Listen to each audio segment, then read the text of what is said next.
భీమవరంకు డిస్కౌంట్ల పండుగ తెచ్చింది కేకే స్టోర్స్. ధరల్లో చౌక చౌక. కేకే స్టోర్స్, పీపీ రోడ్, భీమవరం. జై హో భారత్, జై హింద్ అనే రీతిలో సరిహద్దుల్లో భారత సైన్యం విరుచుకుపడుతోంది. ప్రత్యర్థి చేసేటువంటి కవ్వింపు చర్యలకి ఇప్పటివరకు సంయమనం పాటించినటువంటి భారత సైన్యం, భారత సాయుధ దళాలు ఒక్కసారిగా విరుచుకుపడితే పాకిస్తాన్ పరిస్థితి ఎలా ఉంటుంది? విలవెల్లాడిపోయేటువంటి స్థితిలో ప్రస్తుతం పాకిస్తాన్ ఉంది.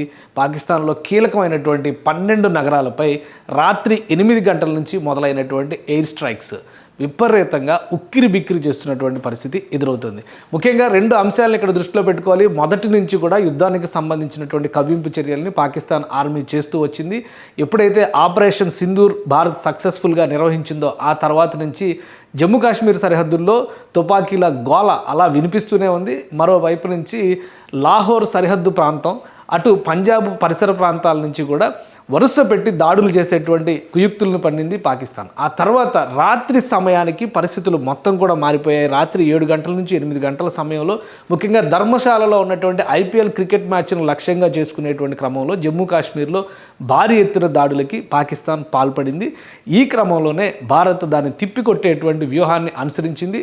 అదే క్రమంలో భారత్ పైన చేసినటువంటి అన్ని క్షిపణులను విధ్వంసం చేయడం అనేది ఆసక్తికరమైనటువంటి అంశంగా మనం చూడాల్సి ఉంటుంది. మరీ ముఖ్యంగా సరిహద్దుల్లో జరిగినటువంటి విషయాలని కొన్నిటిని మనం ప్రత్యేకంగా దృశ్యాల రూపంలో చూసేటువంటి అవకాశం కూడా కలుగుతుంది. దీనికి ప్రధానమైనటువంటి అంశం ఏంటంటే సరిహద్దు ప్రాంతాల్లో చాలా చోట్ల పాకిస్తాన్ క్షిపణుల్ని వరుసపెట్టి ప్రయోగిస్తూ ఉంది. క్షిపణులు అది కూడా పౌర నివాసాలపైన క్షిపణులు ప్రయోగిస్తున్నటువంటి పరిస్థితి. వాటిని కూల్చివేసేటువంటి క్రమంలో సుదర్శన చక్రంలాగా భారతదేశ సైన్యం ఉపయోగించిన అస్త్రం S-400. ఈ S-400కి సంబంధించినటువంటి మిసైల్ డిస్ట్రాయింగ్ వ్యవస్థలు సమర్థంగా పనిచేశాయి. ఒకేసారి జమ్మూ ఎయిర్పోర్ట్ని టార్గెట్ చేస్తూ పాకిస్తాన్ చేసినటువంటి ఇది దాడి, క్షిపణుల దాడి, ఆ దాడికి సంబంధించినటువంటి దృశ్యాలు చాలా వరకు రికార్డ్ అయినాయి. కానీ ఆకాశంలో ఎగురుతున్నటువంటి క్షిపణుల్ని ఆకాశంలోనే ధ్వంసం చేసింది S-400 సక్సెస్ఫుల్గా. ఒక్క మిసైల్ని కూడా నేలపైన తాకనిచ్చినటువంటి పరిస్థితి లేదు. ఒక్క జమ్మూ విమానాశ్రయం పైనే 30 వరకు రాకెట్లతో దాడి చేసింది పాకిస్తాన్ అంటే అక్కడ సివియారిటీని అర్థం చేసుకోవచ్చు. వాటిని సక్సెస్ఫుల్గా నిర్వీర్యం చేయడంలో, ధ్వంసం చేయడంలో భారత రక్షణ వ్యవస్థలు పటిష్టంగా పనిచేశాయని చెప్పని మనం భావించవచ్చు. అదే క్రమంలో పాకిస్తాన్ మరొక టార్గెట్, ఇది కౌంటర్గా జమ్మూ పైన జరిగినటువంటి దాడులకి కౌంటర్గా భారత దళాలు ప్రయోగించినటువంటి మిసైల్ వరద. ఇది ఒక తుఫాన్ రూపంలో వెళ్ళినాయి.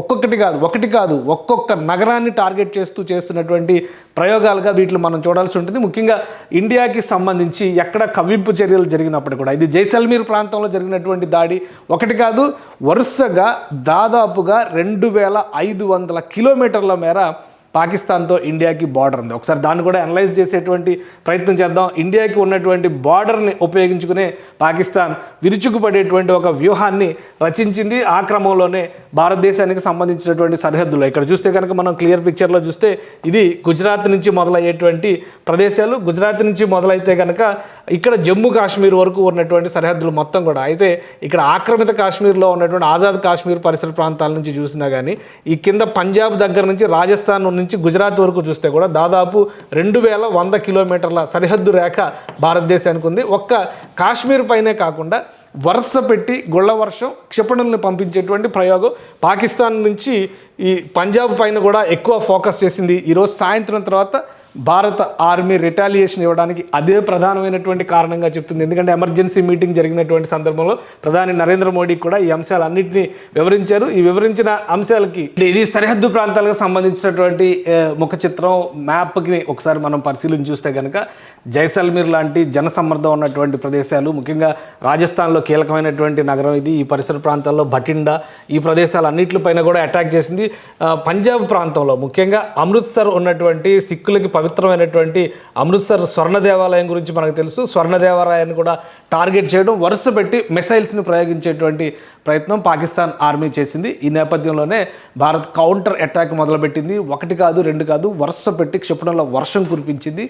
మొత్తం 12 నగరాలని పాకిస్తాన్లో ఉన్నటువంటి 12 నగరాలని భారత ఆర్మీ టార్గెట్ చేసింది. ఈ 12 నగరాల్లో కూడా ముఖ్యమైనటువంటి నగరాలను ఒకసారి మనం పరిశీలిద్దాం. ఇక్కడ కీలకమైనటువంటి ఇస్లామాబాద్తో సహా, రాజధాని ఇస్లామాబాద్తో సహా అనేక నగరాలని శివారు ప్రాంతాల్లో ఉన్నటువంటి సరిహద్దుల్లో ఉన్న ఇక్కడ ముజఫరాబాద్, ఆక్రమిత కాశ్మీర్లో ఉన్నటువంటి ముజఫరాబాద్, ఇక్కడ ఇస్లామాబాద్, అలానే పెషావర్, ఇక్కడ చూస్తే కనుక రావల్పిండి, ఇటువైపు లాహోర్, ఈ నగరాలన్నిటిపైన ఫైసలాబాద్, ఇటు చివరి కిందికి వస్తే కనుక కరాచీ దగ్గర నుంచి, కరాచీలో కూడా అటాక్స్ పెద్ద ఎత్తున జరిగినాయి. ఇంకా ఇక్కడ చూస్తే క్వెట్టా, ఈ కీలకమైనటువంటి నగరాలు మొత్తం 12 నగరాలని ముల్తాన్ పైన అటాక్ జరిగింది. ఈ 12 నగరాలని కూడా భారత ఆర్మీ, భారత మిసైల్ వ్యవస్థలు టార్గెట్ చేశాయి. ఈ నగరాలన్నిటిపైన కూడా పెద్ద ఎత్తున దాడి జరిగింది. ఇంకొక విషయం ఏంటంటే ఈసారి ఈ ఆపరేషన్ సింధూర్ స్టేజ్ 2 అని చెప్పి మనం అనుకోవాల్సి ఉంటుంది. ఈ ఆపరేషన్లో త్రివిధ దళాలు కూడా పాల్గొనడం అనేది ఆసక్తికరమైనటువంటి అంశం. ఒక విధంగా ఫుల్ ఫ్లెడ్జ్డ్ వార్గానే మనం దీనికి అర్థం చేసుకోవాల్సి ఉంటుంది. ఎందుకంటే కరాచీలో అటాక్ జరిగినటువంటి క్రమంలో ఐఎన్ఎస్ విక్రాంత్ ఆపరేషన్ మొదలుపెట్టింది. అందరూ కూడా ఐఎన్ఎస్ విక్రాంత్ ఎందుకు మూవ్ చేసింది, భారతదేశం ఐఎన్ఎస్ విక్రాంత్ను ఉపయోగిస్తుందా లేదా అనేటువంటి సందేహాలు ఉన్నాయి. ఇక్కడ ఐఎన్ఎస్ విక్రాంత్ కరాచీ పోర్టు మొత్తాన్ని ధ్వంసం చేసినట్టుగా సమాచారం వస్తుంది. కీలకమైన 12 నగరాలు అంటే ఆయువు పట్టులు పాకిస్తాన్ కని భావిస్తున్నటువంటి ప్రాంతాలు అన్నిటిపైన కూడా భారత సైన్యం దాడి చేసింది. సమర్థంగా పాకిస్తాన్ చేసినటువంటి దాడుల్ని తిప్పికొడుతూ ఈ ప్రతి దాడుల్ని చాలా బలంగా చేసింది. పూర్తి స్థాయిలో అక్కడ ఉన్నటువంటి వ్యవస్థలన్నీ కూడా నిర్వీర్యమైనటువంటి స్థితిలో పాకిస్తాన్ ప్రధాని కూడా పరారైనటువంటి పరిస్థితి, సురక్షితమైనటువంటి ప్రాంతానికి తరలించేటువంటి ప్రయత్నం జరిగినట్టుగా తెలుస్తుంది. లాహోర్ నుంచి ఒక విమానం ద్వారా, ప్రత్యేకమైనటువంటి సైనిక విమానం ద్వారా బహ్రెయిన్ తరలిస్తున్నట్టుగా కూడా ఒక సమాచారం వస్తుంది. సో మొత్తం మీద పాకిస్తాన్కి ఇది కాళరాత్రిగా మనం చెప్పాల్సినటువంటి పరిస్థితి ఉంటుంది. ఒక ఆక్రమిత కాశ్మీర్ దగ్గర నుంచి మొదలైనటువంటి ఈ యుద్ధకాండ పూర్తి స్థాయిలో పాకిస్తాన్ అంతటా కూడా విస్తరించింది.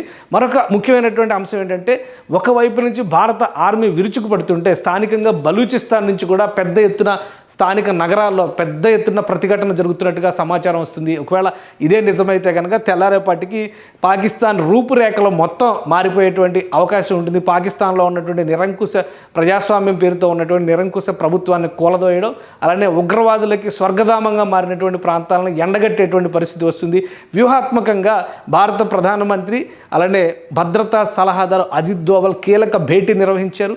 మరోవైపు నుంచి కేంద్ర హోంమంత్రి అమిత్ షా సరిహద్దు రాష్ట్రాలు, పాకిస్తాన్తో సరిహద్దు కలిగినటువంటి రాష్ట్రాల డీజీపీలతో వీడియో కాన్ఫరెన్స్ నిర్వహించారు. సర్వం అప్రమత్తతను ప్రకటించారు. దేశవ్యాప్తంగా ఉన్నటువంటి ఎయిర్పోర్ట్లు అన్నింటిలో కూడా హై అలర్ట్ని ప్రకటించారు. రేపు ఉదయానికి ఏం జరిగినా కానీ అందరూ ప్రిపేర్ అయి ఉండాల్సినటువంటి అవసరాన్ని ప్రకటించారు. ఆదివారం వరకు పంజాబ్లో, ఢిల్లీలో, రాజస్థాన్లో, సరిహద్దు గ్రామాలు ఉన్నటువంటి ప్రాంతాలు అన్నింటిలో కూడా విద్యా సంస్థలకి, కార్యాలయాలకి కూడా సెలవులు ప్రకటించినటువంటి పరిస్థితి. అంటే దాదాపు యుద్ధం వచ్చినట్టుగానే భావించాలి. ఇది యుద్ధ సన్నద్ధత కాదు, యుద్ధం వచ్చినట్టుగానే భావించాలి. అధికారిక ప్రకటన లేదు. ఇది ప్రతిదాడిగా జరుగుతున్నటువంటి సమరంగా భావించాల్సినటువంటి అవసరం ఉంటుంది.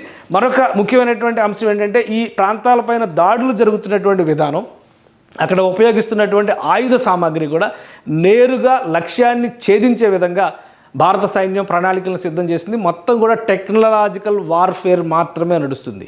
ముఖ్యంగా జమ్మూ కాశ్మీర్లో ఉన్నటువంటి వైష్ణోదేవి ఆలయం దగ్గర నుంచి జమ్మూ విమానాశ్రయం వరకు పాకిస్తాన్ పెట్టిన ప్రతి టార్గెట్ని కూడా ఇండియా ఛేదించింది. ఇదొక సక్సెస్ఫుల్, ఫ్రూట్ఫుల్ వార్ఫేర్గా మనం విశ్లేషించాల్సినటువంటి అవసరం ఉంటుంది. భారత రక్షణ వ్యవస్థలు సమర్థంగా పనిచేశాయి.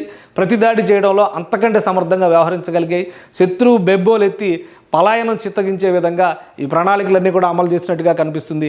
సో ఉదయానికి పరిస్థితి ఎలా ఉంటుంది అనేది పక్కన పెడితే పాకిస్తాన్ చేస్తున్నటువంటి వికృత చేష్టలన్నిటికీ కూడా ధీటైన సమాధానం చెప్పడంలో భారత సైన్యం, భారత ప్రభుత్వం సక్సెస్ అయిందని చెప్పని మనం భావించవచ్చు.